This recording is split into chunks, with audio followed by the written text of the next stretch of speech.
बहनों की लालची भाभी।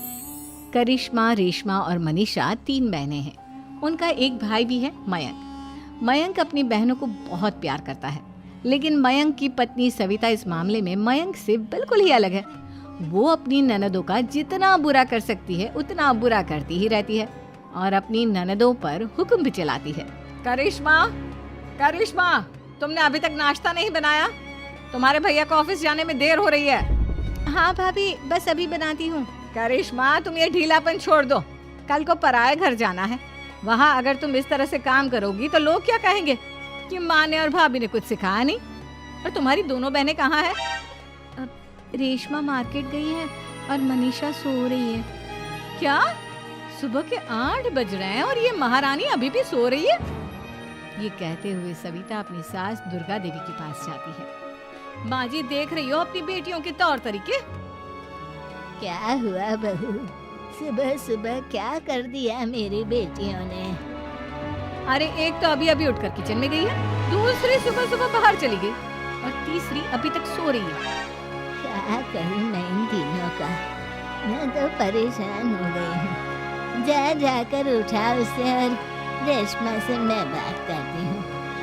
सविता सीधा मनीषा के कमरे में जाती है और उससे कहती है, महारानी जल्दी उठो, सूरज सर पर आ गया है।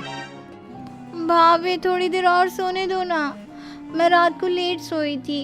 वो क्या ना, यूनिट टेस्ट चल रहे हैं। शराफत से उठती है या नहीं, या फिर पानी की भरी बाल्टी डालूं तेरे ऊपर? नहीं नहीं भाभी, मुझे बिस्तर में नहीं नहाना, उठती हूँ मैं। मनीषा जल्दी से उठकर बाथरूम में चली जाती है। सभी आराम से बैठकर नाश्ता कर रहे होते कि तभी रेशमा बाजार से हाथ में सामान लिए आ जाती है। रेशमा को देखते ही सविता उस पर बरस पड़ती है। लो, आ गई महारानी। ऐसा भी क्या सामान लाना था जो सुबह आंख मलते ही बाजार की तरफ रवाना हो गई? भाभी, कल आप ही तो चीख रही थी कि घर का सारा सामान मुझे ही लाना पड़ता है, घर में किसी को भी किसी काम से कोई लेना देना नहीं है। अब मैं बाजार जाकर सामान ले आई तो आपको इस बात से भी तकलीफ हो रही है? देख रही हो माँ जी, अपनी बेटी की जुबान कैंची से भी तेज चलती है। और मयंक, आप तो कुछ कहेंगे नहीं अपनी लाडली बहन को? रेशमा, अपनी भाभी से ऐसे बात नहीं करते। चलो माफी मांगो। भैया, मैं क्यों माफी मांगू? आप भाभी से बोलिए ना कि हम पर कम हुक्म चलाया करे।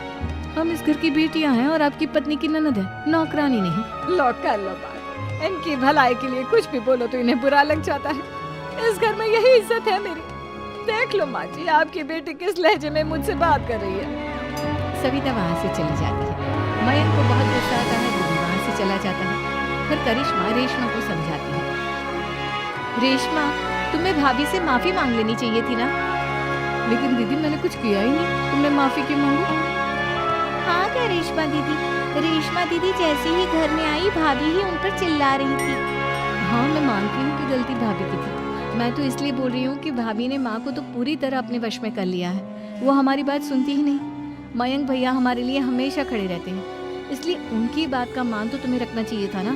कोई फायदा नहीं दीदी, कुछ दिनों की बात और है, भाभी उन्हें भी हमारे खिलाफ भड़का देंगी। फिर वो भी माँ की तरह हमारी किसी बात का विश्वास नहीं करेंगे। इसी तरह सविता अपनी तीनों ननदों को किसी न किसी बात पर परेशान करती रहती थी। एक दिन मयंक अपनी तीनों बहनों के लिए गिफ्ट लाया। क्या रेशमा, ये तुम्हारे लिए हार का सेट। रेशमा, तुम्हारे लिए सुंदर सी ड्रेस।